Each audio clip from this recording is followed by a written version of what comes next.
Hey, welcome to Watch Club. I am Chris. I am here with Mariam. Hello. We're talking Cloak and Dagger, episode 5 of season 2. Overall thoughts, Mariam? What did you think? Oh, I'm sorry. Yes, season 1, episode 5. What did you think, Mariam? I think it's my favorite episode so far. Oh, yeah? Yeah, definitely. How I like come? it a lot. I liked how we got into it. Stuff was happening. People were being active. We got to see some layers. Yeah. I liked it. What about you? Yeah, I agree. I think this might have been one of the strongest episodes. I still like the pilot a lot. I feel like their origin story was done really, really well. But let's get into some specifics. We got a lot of comments last time, didn't we? So many comments. Thank you guys so much. It was amazing. Yeah, a lot of great comments. Keep them coming. We'll throw out some things that we want to hear from you about, of course, as we go on. What were some standout moments in this episode for you? Yeah, definitely. So I know I was really critical of Tandy in our You last. have been. I have been. Suspiciously so. But I really liked her in this episode again. I mean, it turned for me when she started like working on her powers. But in this episode, what I really liked is that she was really active, and Tyrone was more wanting to kind of move on from it, ignore it, see his life go a different way. He's getting into his girlfriend, and he saw his brother's friend, and he just seemed to want to ignore it, whereas Tandy was like getting into the documents, looking at Roxxon Corporation, learning about her powers, just getting in there. And the best moment for me was whenever she's at the party, she's doing her thing, trying to see what she can find out, and Tyrone appears, and she just pushes him over the balcony and is like, you got to deal with this and figure it out. Right. So I think it was indicative of her just like getting into it and pushing him to do it. Yeah, I agree. I felt like that really sums up the biggest overall theme of the episode, which is like Tandy's very active and Tyrone is like, you know, digging his heels in and trying to slow things down. Or the only way that he's active is in a passive way. Like he accidentally discovers that Wayne is the kingpin of it all. By using his powers. We'll come back to that. A standout to me was Detective O'Reilly in this episode. I feel like there was good, bad, and weird with her scenes. Some of the good, I think, is that we're seeing she's really her own character. Yeah. You know, like she is going to follow her own rules. Not that she's a crooked cop, although she maybe a little bit, but she has her own motivations, right? That scene at the beginning with Tyrone and her, she basically says, no, I don't trust you, and I don't believe you. Nevertheless, she like looks into what he's saying. Yeah. So I think she's establishing herself as like a really good, strong character. Something, I mean, I don't know if I want to call it bad, but maybe it was bad. Was her doing drugs in the police station. And I mean, like, it seems like we're to think like, oh, she's crooked and she's doing drugs. But then Connors comes in, so it's like, oh, she was just doing that to set the trap for Connors. But wait a second, she actually did snort those lines of cocaine. So like, what, was she just going to keep snorting them until he walked in? You could just pretend. You could just set them out there and like wait for him to come in. But and how did she know he was coming then anyway? Yeah, I know that scene. All that other stuff, That scene was weird, but but at least as it stands, she is both like a habitual drug user and a good cop, which is an interesting paradox, right? She's both crooked and like straighter than the average cop. And I think that's interesting. Yeah. And the weird moment. Oh, yeah, the weird moment. We want to hear this one. Yeah, sure. Was when she's talking to the drug dealer from the club, and she says, oh, we are so close to passing the Bechdel test. For those who don't know, what is the Bechdel test? So the Bechdel test is in a movie or a TV show, you have to have 2 women at least. They have to speak to each other, they have to have names, and they have to speak to each other about something other than men. That's right. At the very minimum. That's right, and the 2 of them were doing that in that scene, but then the drug dealer mentioned the police officers on the squad. Right. And so what did you make of that? I mean, I didn't know if it was meant to be self-referential, that the show barely passes the Bechdel test itself. I mean, you have Tandy and her mother who speak to each other about, well, a lot of the conversations about men. About her father, about her dad, the boyfriends, lawyer, other boyfriends. Yeah. So it's not, Yeah, so it's not like it's a great, I mean, they talked about her running away a few times, but then you have her talking, Tandy with O'Reilly, they have a brief conversation, doesn't talk about a whole lot, and then you have Beth, who, as far as we've seen, only maybe talks to her aunt, who we don't really know. About Tyrone. About Tyrone, so no. And like Beth is kind of never really seen with a lot of other women. Yeah. So it doesn't really, if it passes the Bechdel test, it passes in the most minimal way possible. Yeah, I don't know. Which doesn't even qualify, I think. I don't know. The only way I can read it is like kind of an inside joke with the writers, knowing that like they're not really passing it, but they're aware of it. Yeah. Like they're aware of so many other social issues and have, you know, in a lot of ways, I think a progressive viewpoint on a lot of issues. But anyway, you know, that reminds me of something that the comments were saying. Comments were saying that the show is making things too political. Yeah, it reminds me of for that. sure. I don't know if we have anything to say about that. Yeah, I mean, I do. There were a couple of, Electra had felt it was being too political. There was a big conversation about that. A couple people brought it up, too politically correct. I mean, I enjoy that kind of discussion. So for me, I mean, I think that every piece of media, every piece of art has some sort of political influence. That's it. To an extent, right? And what I wrote in the comments was, if it feels too political to you, it probably is a reality or a narrative that is different from your own. And so sometimes when you feel like, oh, this is so political, maybe kind of think about, well, why does it feel that way? Because if you watch like any other superhero movie, it's certainly influenced by politics, but sometimes we're just used to seeing a white male hero, right? So I think that maybe if it feels too political, it's maybe just because it's a little bit different.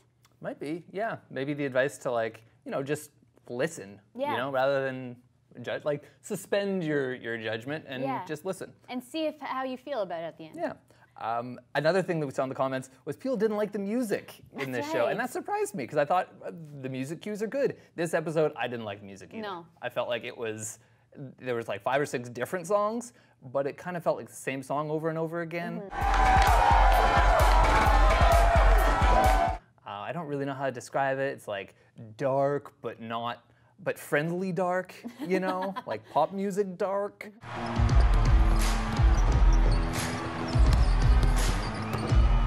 And yeah, it just didn't lift any of the scenes. So that was a weak spot in the episode. Yeah, but the comments were amazing, so keep them coming, for sure. We talked about teleportation earlier. Yeah. What did you So it was interesting because we're used to him, or Tyrone, being able to cloak and wake up somewhere else or find himself somewhere else. And this time he was holding the picture of his brother and his brother's friends. And as he's holding it, he teleports to his brother's friend who he's holding a picture of.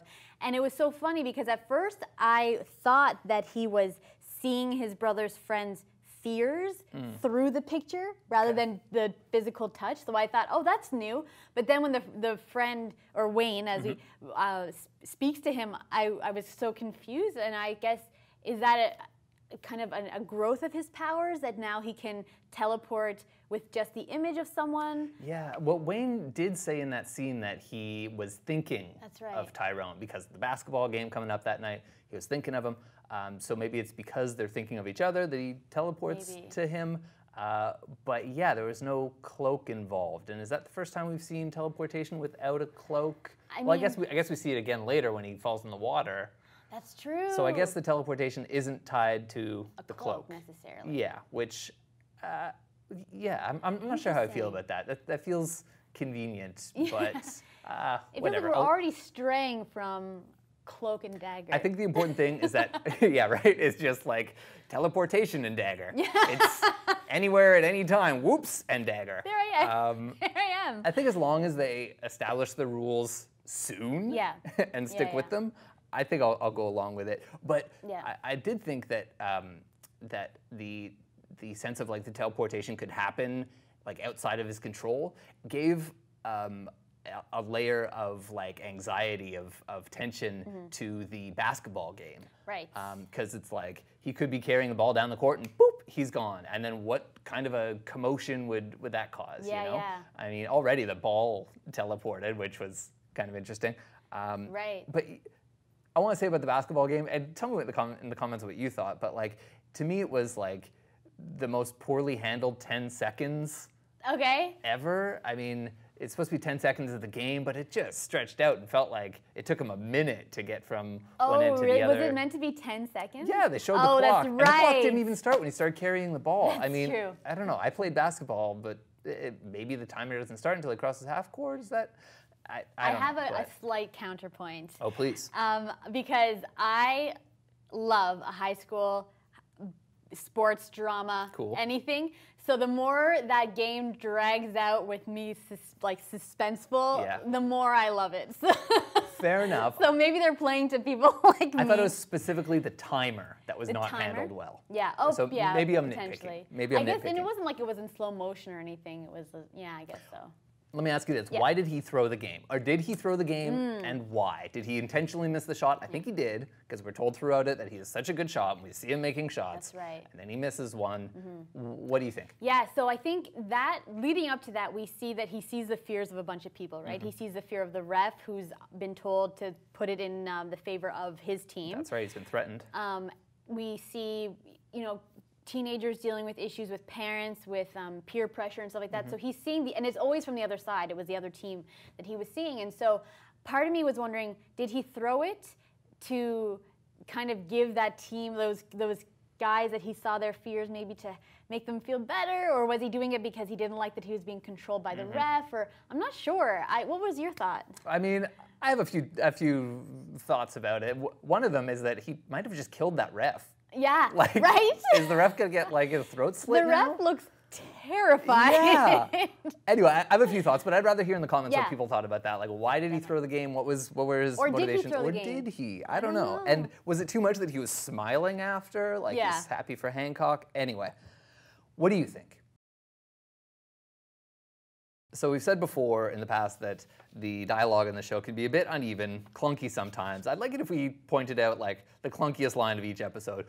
Mariam, what was this episode's clunker? So I was looking out for it because you had mentioned it last time and I hadn't really taken note of it. But then when Tandy says to Tyrone about her power, she says, "Their hopes are books, but I'm the only one that can check them out of the library." And then later on, Tyrone, when he kind of gets messed up because she's using her power so much, he says, "You check too many books out of the library and I'm paying the fine." Oh, wah, wah, wah. There's your clunker of the episode, everyone. Okay, so towards the end of the episode, we see Tandy taking a look at Peter Scarborough, who seems to be the big bad at Roxxon, his hopes, his dreams. And it's a really interesting dream sequence. There's a lot to unpack. First, to me, this is my take on it. Okay. First, it looks like he's cleaning up the bay, right? And we think, oh, he's a good guy. He actually is out for good stuff, and it's everyone below him who's bad, and they want money, and he's standing in their way for purposes of good. But then we see he's also pulling money out and putting that in a cooler. And then he's taking money off of the dead bodies of the workers.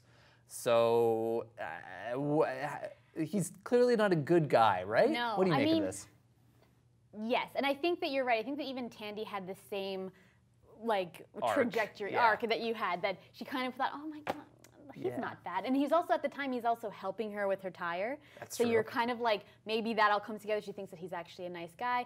But yeah, when it turns, she's also a little freaked out. And honestly, I'm not sure what it is. Is it just that he's looking for, is it money out of that spill? Because where the whole thing that happened in water. Right. So maybe that's related to that. He made money out of that situation. Yeah, I think what I'm getting out of it is he wants to turn this mess into a really money-making proposition and silence the truth, i.e. Ivan Hess. He's got something to do with it. Yeah. So that's what we're looking for. And then Mina Hess is working for Roxxon, and obviously there's a relation there. So it seems like his plan, his hope to silence the truth about Ivan Hess and make money off of it somehow are both coming true in the form of Mina Hess. Yeah. More mystery here. More I like mystery, that. yeah. I like that. Speaking of unraveling mysteries, I was wondering, what character on Cloak and Dagger am I most like? No, I wasn't actually wondering that, but I was on Cloak and Dagger's website, and I noticed that they had one of those silly, which characters are you most like quizzes. I took it. And I am like Tandy's mother, Mrs. Bowen. I see that about you, though. You do? No, I have no idea why. I wonder what it is. I used to be rich. I used to be beautiful. Yeah. Didn't you take this too? I did. I took it. I am most like Tyrone's mother. Ah, Mrs. So- what's her? Isn't it Jones? I'm not sure. Johnson? I can't remember either. But yes, So I'm most you are like her. Mrs. Cloak. Yes. I am Mrs. Dagger. That's it. Why don't you take the quiz and tell us in the Yes. comments which one you're most like? And maybe why you think that we got the responses that we got. That's right. That'd be interesting to find out what you think about that. Well, oh yeah, that's great. Just open up yourself to comments. What Thanks, have I Mariam. done? Yeah, I'd love to hear more about me personally from commenters. Anyway, that's all we got. I'm Mrs. Cloak. I'm Mrs. Dagger. No, I'm Mrs. Cloak. And I'm Mrs. Dagger. We'll see you next week.